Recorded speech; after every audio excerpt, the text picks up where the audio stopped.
দেশের ক্রিকেট থেকে বড় নক্ষত্রের বিদায়। আন্তর্জাতিক ক্রিকেট থেকে অবসরের ঘোষণা দিল তামিম ইকবাল।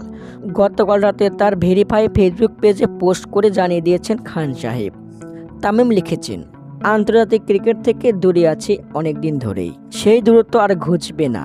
আন্তর্জাতিক ক্রিকেটে আমার অধ্যায় শেষ। আমি এটা নিয়ে ভেবেছি, সামনে আছে চ্যাম্পিয়ন ট্রফি। আমি চাই না আমাকে নিয়ে আলোচনা হোক বা দলের মনোযোগ ব্যাহত হোক। নির্বাচকদের সঙ্গে আলোচনা হয়েছে আমার, আমি নিজেকে সময় দিয়েছি। এখন মনে হয়েছে আমার সময় হয়ে গেছে। 2023 বিশ্বকাপের আগে যা হয়েছে আমার তা বড় ধাক্কা ছিল। ভক্তদের হতাশ করার জন্য দুঃখিত আমি। আমার ছেলেকে বলেছি, তুমি যেদিন বড় হবে সেদিন বাবাকে বুঝতে পারবে। তামিমের এমন হঠাৎ অবসরের ঘোষণায় হতাশ দেশের ক্রিকেট ভক্তরা। ক্যারিয়ারের বাকিটা সময় ধারাভাষ্যকার হিসাবে ভক্তদের মাঝে ফিরতে চান তামিম ইকবাল।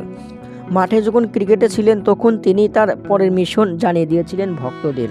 দর্শক, তামিম অবসরে আপনাদের কাছে কেমন লাগছে কমেন্টের মাধ্যমে জানিয়ে দিন। ধন্যবাদ।